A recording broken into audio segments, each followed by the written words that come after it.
Tes. Bismillahirrahmanirrahim. Assalamualaikum warahmatullahi wabarakatuh. Innal hamdalillah nahmaduhu wa nasta'inuhu wa nastaghfiruh wa na'udzu billahi min syururi anfusina wa sayyiati a'malina.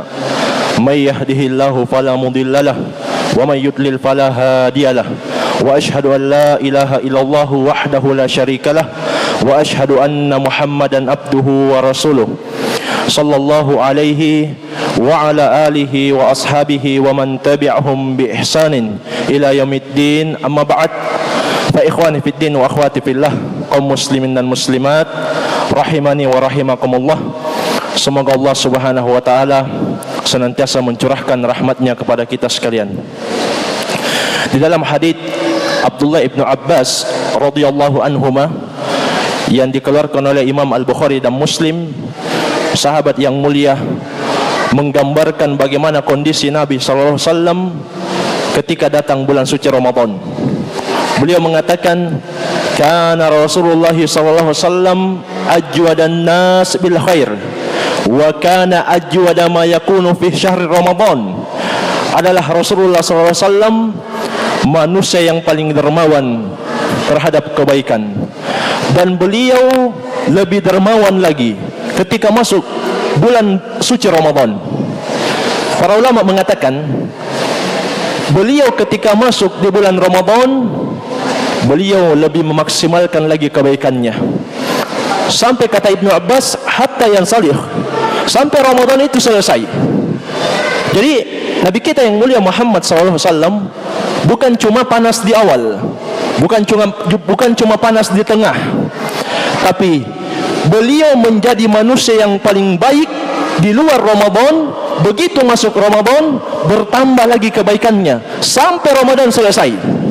Karena itu jamaah sekalian, iya, hakikatnya 10 akhir Ramadan itulah babak final. Karena Ramadan ini seperti pertandingan. 10 akhir Ramadan itulah yang menentukan.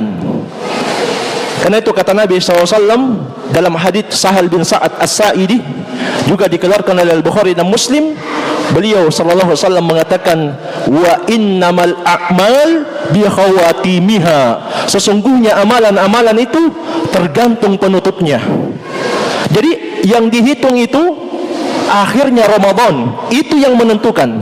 Sebagaimana juga hadits ini diikuti oleh para ulama. Di antaranya yang mengikutinya adalah Syekhul Islam Ibnu Taimiyah. Beliau mengatakan, al-ibrah bikamalin nihayah la binaqsil bidayah. Yang menjadi ibrah, yang menjadi ukuran, yang akan Allah hitung adalah sempurnanya di akhir, bukan kekurangan di awal. Sebagaimana jamaah sekalian, Imam Ibnul Jauzi rahimahullah dalam Saidul Khatir, beliau punya nasihat yang sangat mendalam. Beliau punya nasihat yang sangat bagus. Kata beliau, innal khail idza syarafat nihayatal mitmar badalat kusara juhdiha litafuza bisibaq. Sesungguhnya kuda pacu, kuda balap, jika sudah semakin dekat garis finish, ia akan menambah kecepatannya. Iya, dia akan gas full litafuza bisibaq, supaya dia bisa menang. Kemudian kata Imam Ibnul Jauzi rahimahullah, fala takunil khail aftanu minka. Jangan sampai kuda balap lebih cerdas darimu. Fa innal a'mal bil khawatim. Sesungguhnya setiap amalan itu tergantung penutupnya. Kemudian di akhir nasihat kata beliau, fa idza lam tuhsinul istiqbal la'allaka tuhsinul wada. Jika memang kamu kurang bagus di awal, maksudnya di awal Ramadan, di tengah Ramadan, mungkin kita kurang maksimal, mungkin kita banyak main, bahkan mungkin banyak istirahat, banyak tidur. Kalau memang kamu belum bisa bagus di awal, kata Syekh atau kata Imam Ibnul Jauzi, kemudian kata beliau, la'allaka tuhsinul wada. Mudah-mudahan, barangkali kata Imam Ibnul Jauzi, kamu bisa menjadi bagus di penutupnya. Tinggalkanlah kenangan yang indah, dengan Ramadan tahun ini? Sebab kita tidak tahu jamaah sekalian, apakah ini Ramadan terakhir atau tidak. Kalau begitu, tinggalkan ibadah yang maksimal. Justru inilah intinya. Disayangkan sebagian kaum muslimin cuma panas di awal. Ketika masuk 10 akhir Ramadan yang menjadi penentuan, mereka malah sibuk bukan dengan ibadah. Karena itu jamaah sekalian rahimani wa rahimakumullah, Aisyah juga radhiyallahu anha, beliau menggambarkan kondisi Nabi SAW ketika masuk 10 akhir Ramadan. Dalam hadis muttafaqun alaih, beliau mengatakan, kana Rasulullah sallallahu alaihi wasallam idza dakhala al-ashr ahya al-lail wa ayqadha ahlahu wa jadda wa shadda al-mizar. Adalah Rasulullah sallallahu alaihi wasallam ketika masuk 10 akhir Ramadan, beliau menghidupkan malamnya. Kata para ulama, apa maksudnya? Beliau tidak tidur, beliau begadang untuk salat, untuk ibadah. Di dalam hadis yang lain disebutkan bahwa di malam ke-23 Nabi pernah salat tarawih mulai ba'da isya sampai lewat sepertiga malam pertama. Di malam ke-25 beliau pernah salat tarawih mulai ba'da isya sampai lewat pertengahan malam. Di malam ke-27, dan para ulama di antaranya Ibnu Hajar, Asy-Syafi'i dan selainnya, demikian pula diikuti oleh Syekh Al-Allamah Sulaiman Ar-Ruhaili hafizahullah, berdasarkan hadis dari Ka'ab radhiyallahu anhu, para ulama mengatakan kebanyakan Lailatul Qadar itu turun di malam ke-27. Dan disebutkan dalam hadis itu, Nabi Muhammad salat tarawihnya itu mulai ba'da isya sampai hampir subuh. Sahabat yang menjadi makmum di belakang sudah khawatir jangan sampai kita tidak makan sahur. Bahkan sebagian sahabat bersandar di atas tongkat-tongkat mereka, saking lamanya Nabi sholat. Iya. Jadi kata Imam Ibnu Utsaimin, Nabi menghidupkan malamnya di 10 akhir Ramadan, tidak tidur, beliau begadang.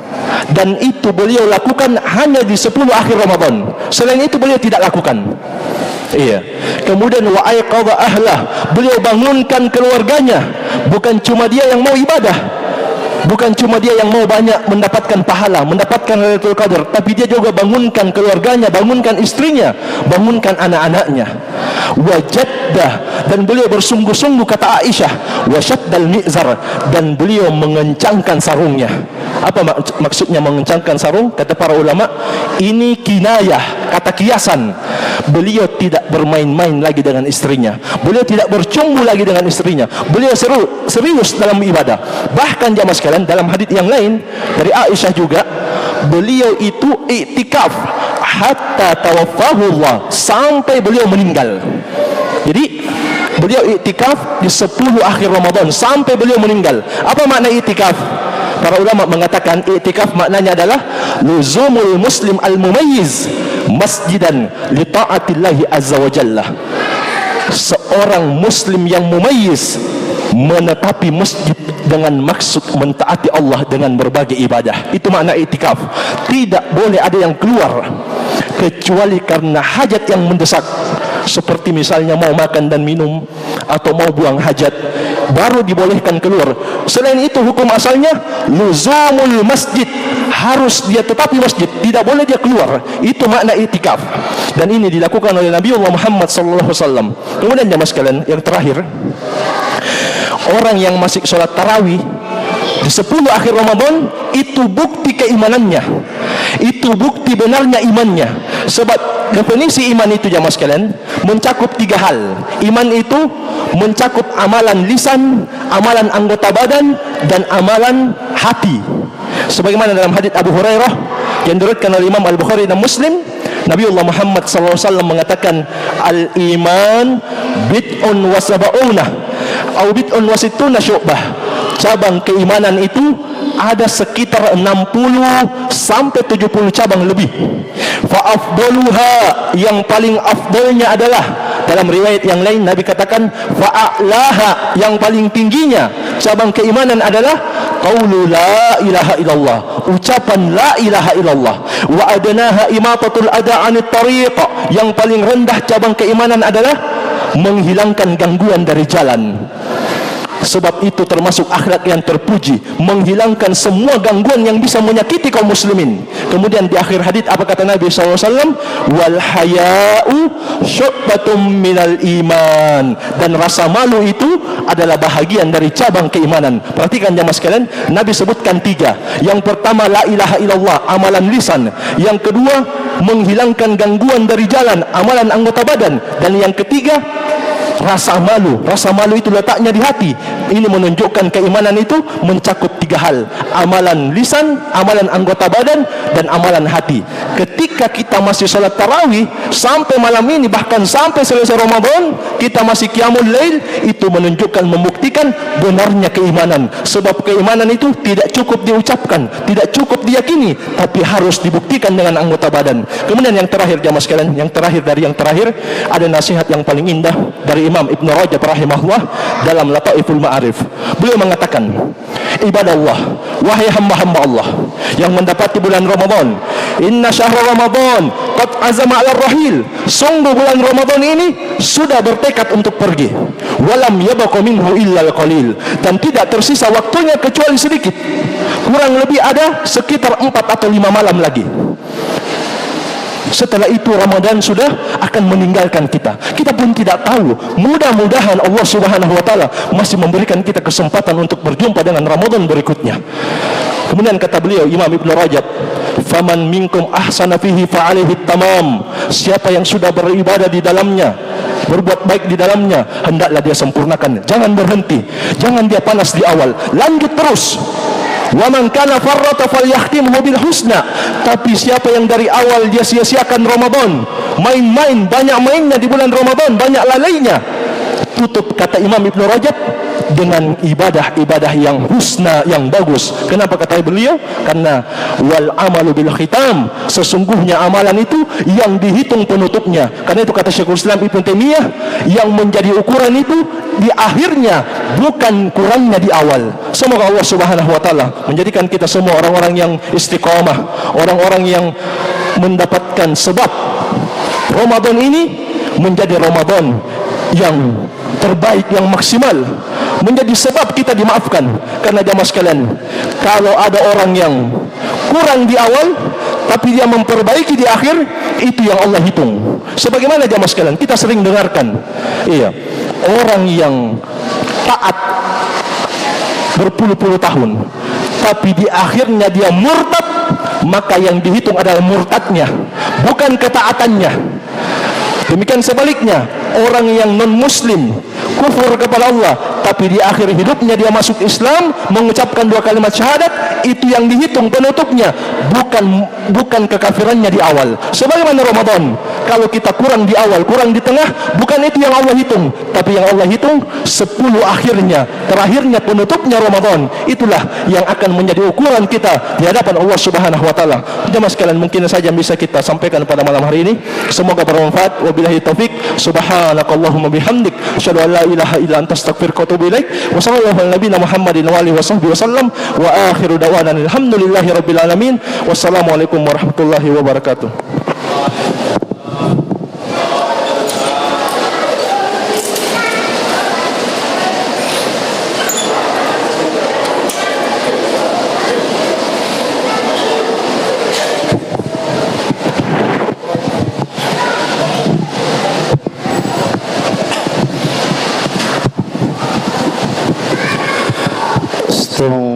Istaqimu wa'tadilu, sawu sufufakum, lurus dan rapatkan shaf.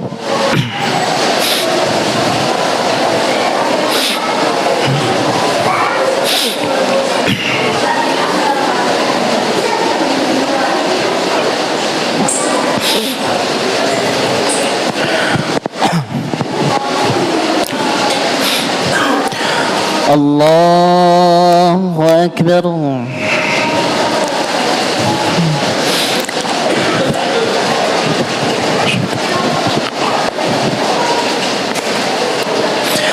الحمد لله رب العالمين الرحمن الرحيم مالك يوم الدين إياك نعبد وإياك نستعين اهدنا الصراط المستقيم صراط الذين أنعمت عليهم غير المغضوب عليهم ولا الضالين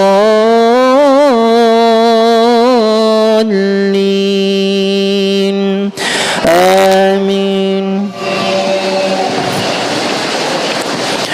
وسارعوا إلى مغفرة من ربكم وجنة عرضها السماوات والأرض أعدت للمتقين الذين ينفقون في السراء والضراء والكاظمين الغيظ والعافين عن الناس والله يحب المحسنين. الله أكبر.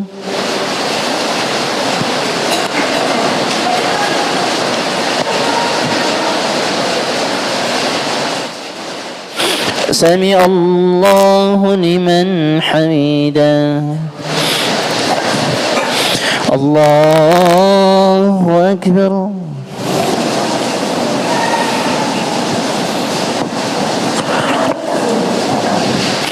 الله أكبر.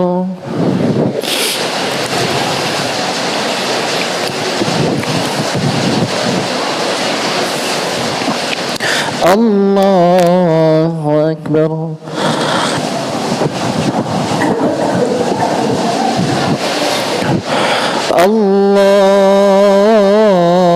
الله أكبر.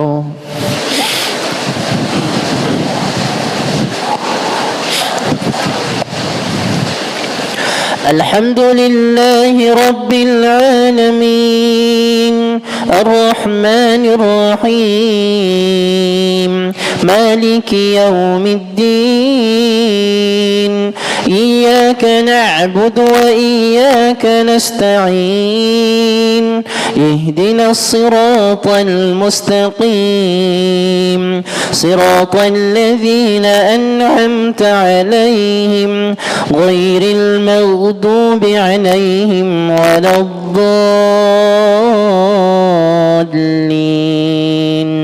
آمين.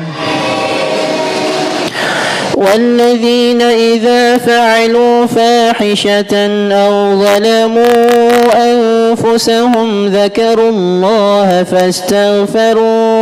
فاستغفروا لذنوبهم ومن يغفر الذنوب إلا الله ولم يصروا على ما فعلوا وهم يعلمون. الله أكبر.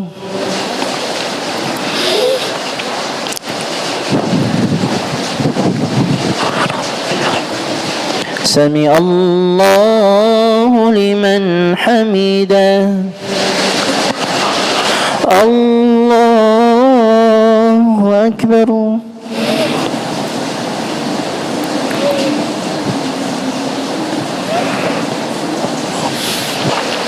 الله أكبر.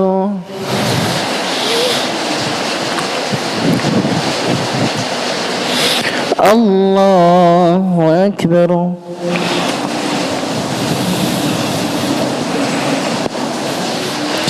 الله أكبر.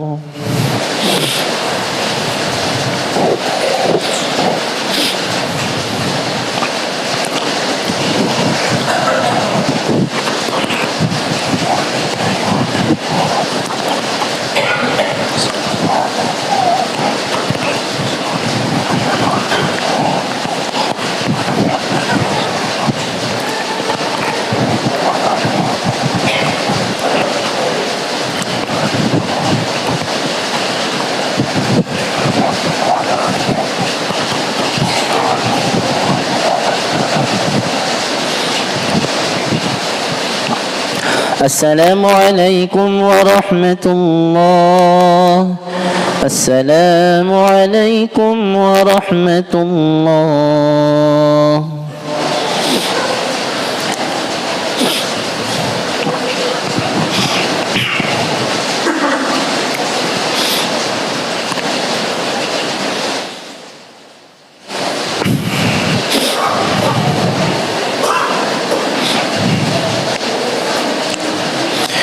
الله أكبر.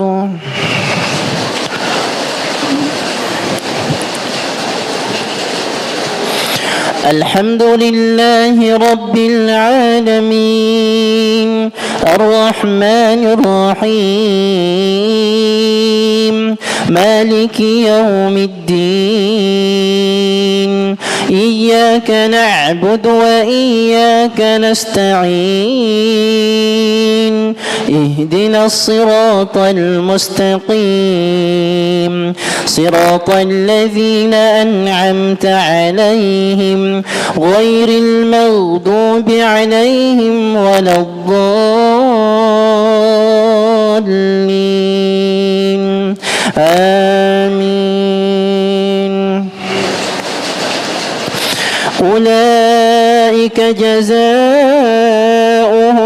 مغفرة من ربهم وجنات تجري من تحتها الأنهار خالدين فيها ونعم أجر العاملين.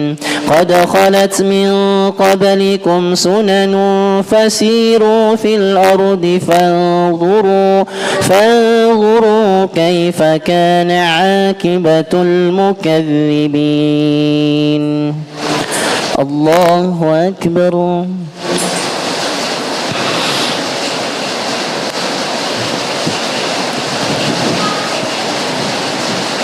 سمع الله لمن حمده. الله أكبر.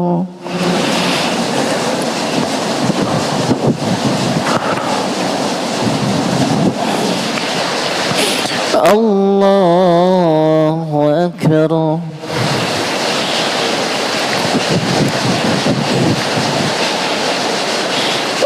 الله أكبر.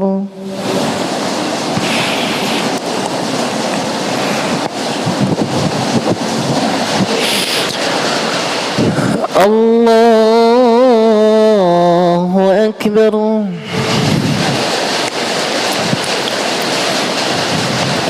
الحمد لله رب العالمين الرحمن الرحيم مالك يوم الدين إياك نعبد وإياك نستعين اهدنا الصراط المستقيم صراط الذين أنعمت عليهم غير المغضوب عليهم ولا الضالين آمين. هذا بيان للناس وهدى وموعظة للمتقين. ولا تهنوا ولا تحزنوا وأنتم الأعلون إن كنتم مؤمنين.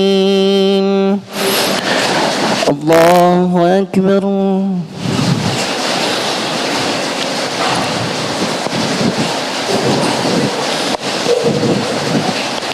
سمع الله لمن حمده. الله أكبر.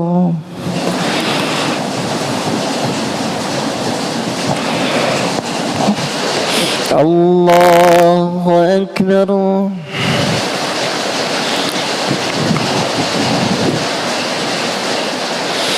الله أكبر.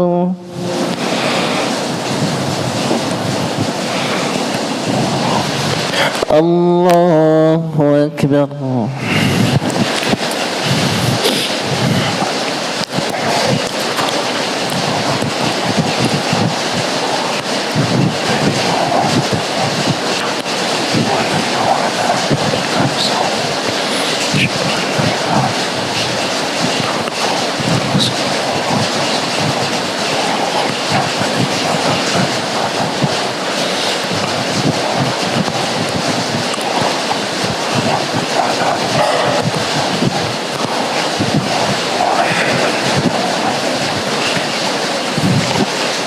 السلام عليكم ورحمة الله.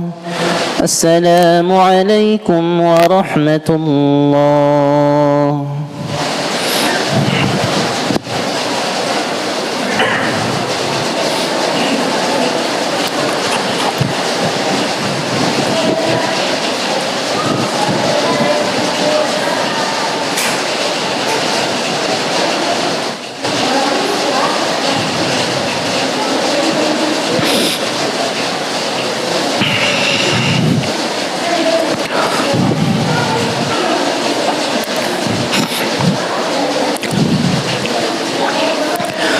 الله أكبر.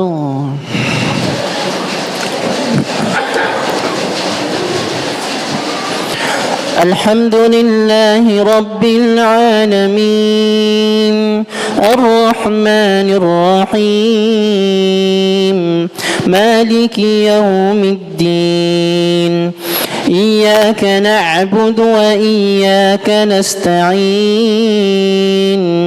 اهدنا الصراط المستقيم صراط الذين أنعمت عليهم غير المغضوب عليهم ولا الضالين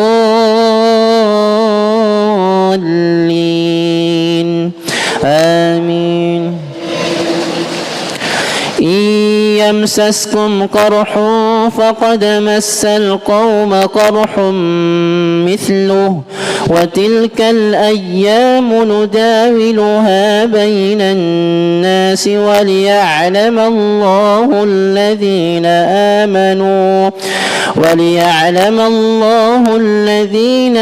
آمنوا ويتخذ منكم شهداء والله لا يحب الظالمين.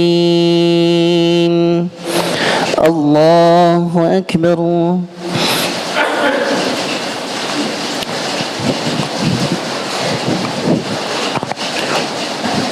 سمع الله لمن حمده.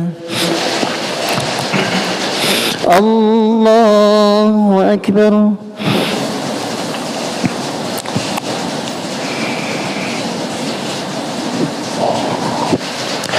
الله أكبر.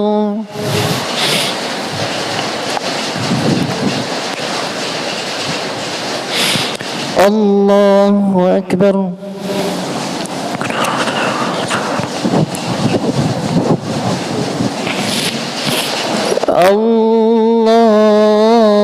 الله أكبر.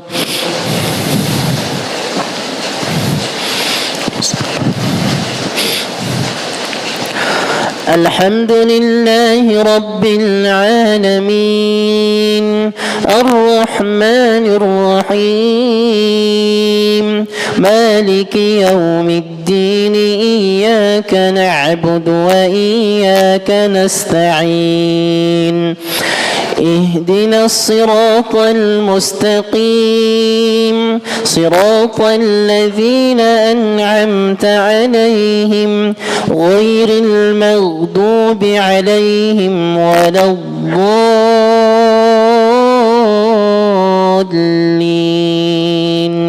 آمين. وليمحص الله الذين آمنوا ويمحق الكافرين. أم حسبتم أن تدخلوا الجنة ولما يعلم الله الذين جاهدوا منكم ويعلم الصابرين. الله أكبر.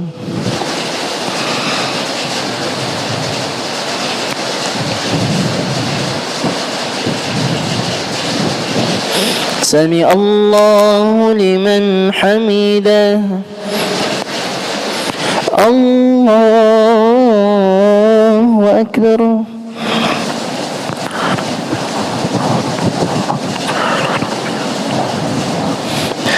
الله أكبر.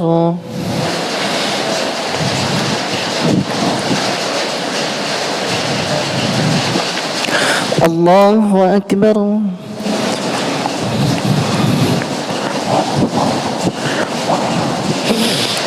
الله أكبر.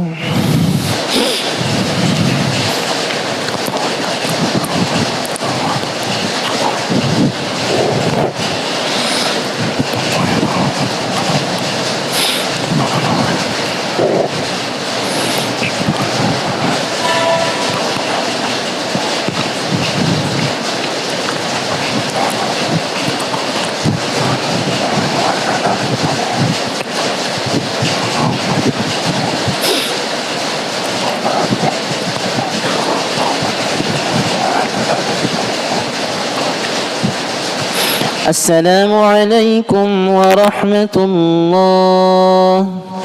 السلام عليكم ورحمة الله.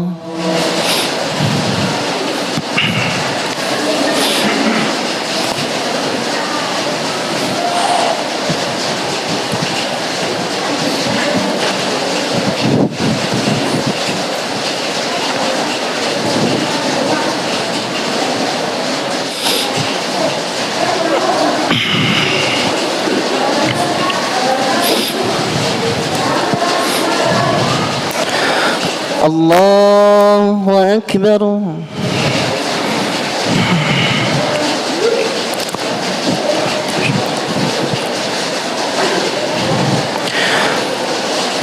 الحمد لله رب العالمين الرحمن الرحيم مالك يوم الدين إياك نعبد وإياك نستعين اهدنا الصراط المستقيم صراط الذين أنعمت عليهم غير المغضوب عليهم ولا الضالين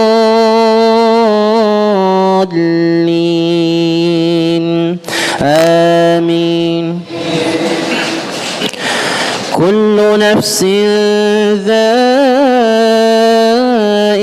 الموت وإنما توفون أجوركم يوم القيامة فمن زحزح عن النار وأدخل الجنة فقد فاز وما الحياة الدنيا إلا متاع الغرور وما الحياة الدنيا إلا متاع الغرور.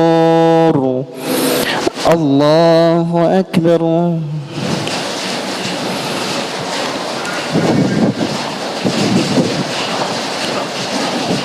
سمع الله لمن حمده.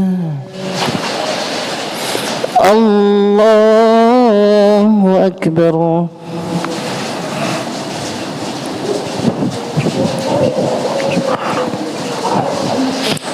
الله أكبر.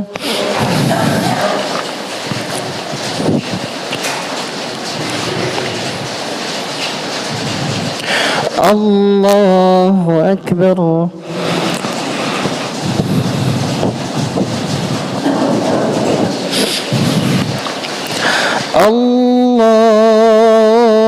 الله أكبر. الحمد لله رب العالمين الرحمن الرحيم مالك يوم الدين إياك نعبد وإياك نستعين اهدنا الصراط المستقيم صراط الذين أنعمت عليهم غير المغضوب عليهم ولا الضالين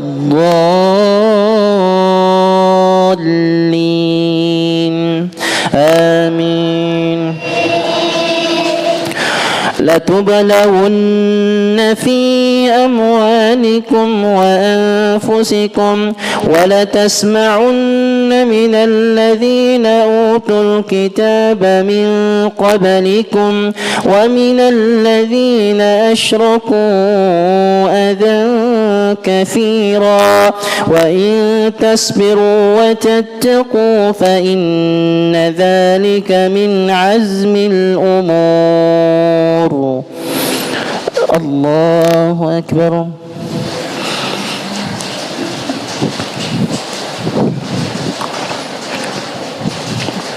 سمع الله لمن حمده.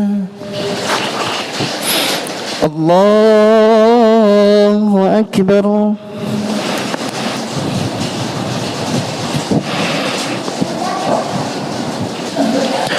الله أكبر.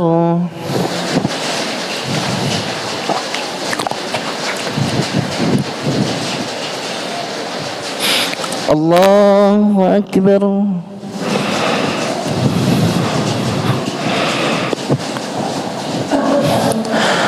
الله أكبر.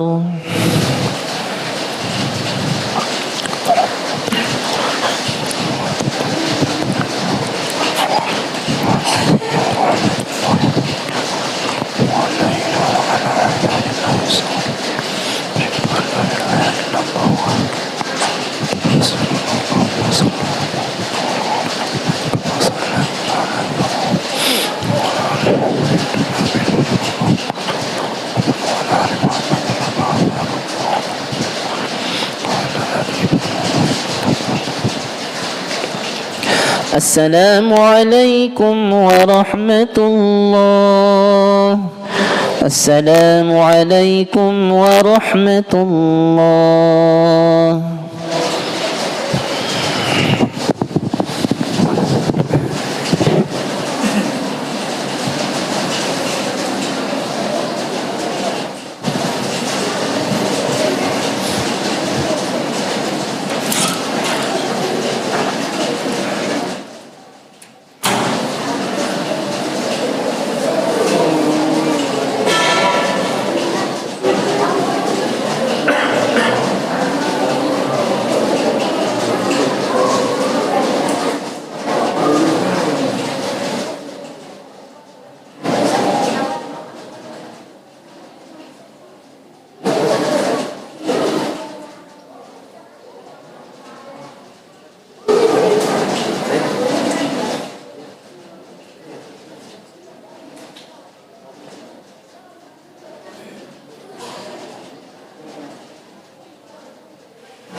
Witir.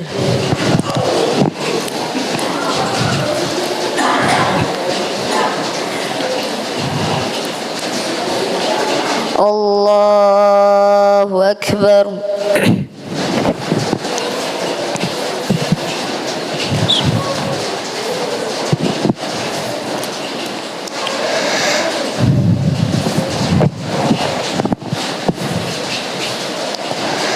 الحمد لله رب العالمين الرحمن الرحيم مالك يوم الدين إياك نعبد وإياك نستعين اهدنا الصراط المستقيم صراط الذين أنعمت عليهم غير المغضوب عليهم ولا الضالين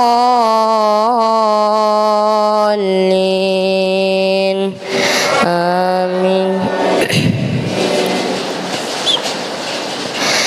سبح سبح اسم ربك الأعلى الذي خلق فسوى والذي أخرج المرعى فجعله غثاء أحواه سنقرئك فلا تنسى إلا ما شاء الله إنهم يعلم الجهر وما يخفى ونيسرك لليسرى فذكر إن نفعت الذكرى سيذكر من يخشى ويتجنبها الأشقى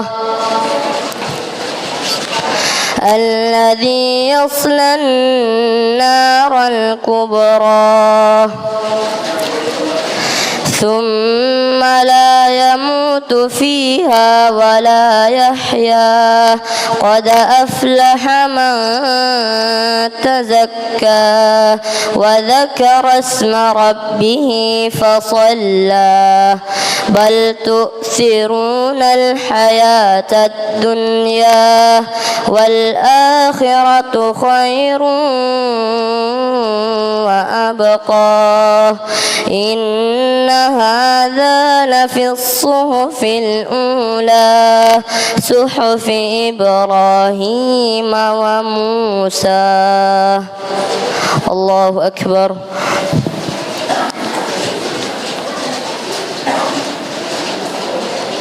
سمع الله لمن حمده.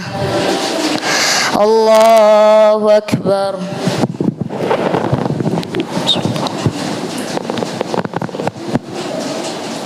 الله أكبر.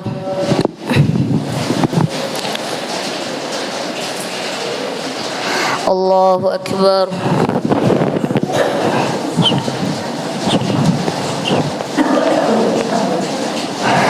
الله أكبر.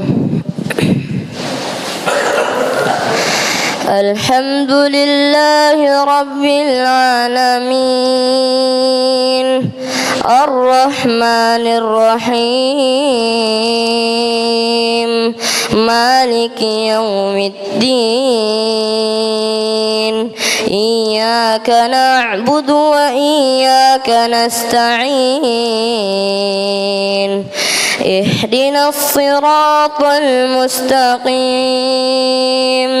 صراط الذين أنعمت عليهم غير المغضوب عليهم ولا الضالين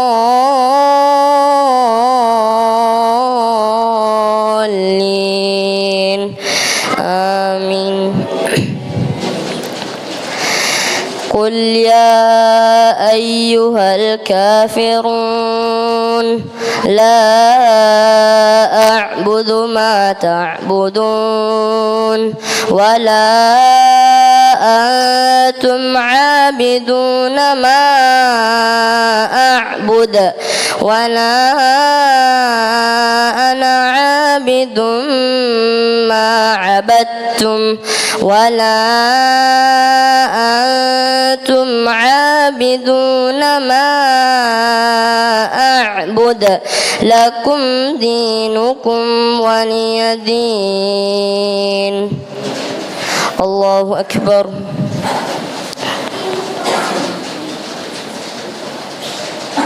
سمع الله لمن حمده.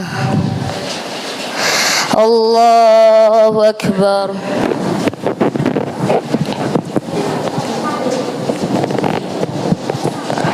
الله أكبر.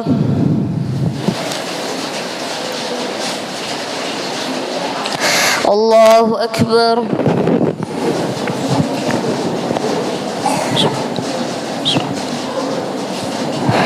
الله أكبر.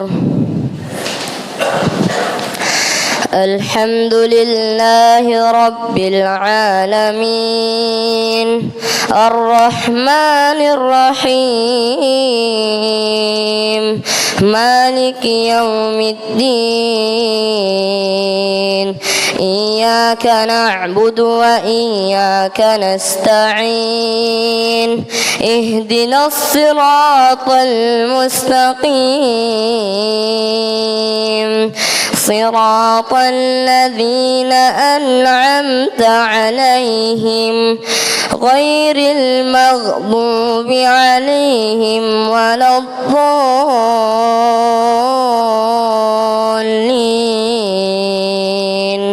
آمين. قل هو الله أحد الله الصمد لم يلد ولم يولد ولم يكن له كفوا أحد. الله أكبر.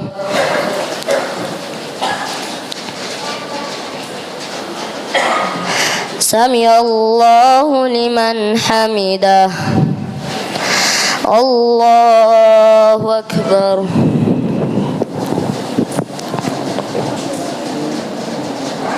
الله أكبر. الله أكبر.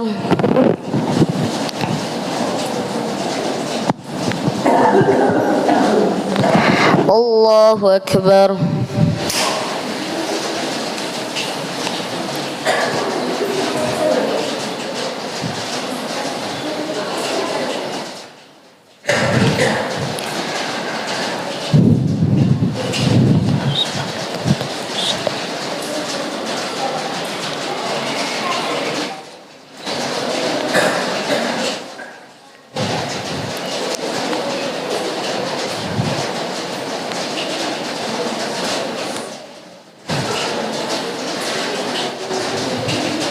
السلام عليكم ورحمة الله. السلام عليكم ورحمة الله.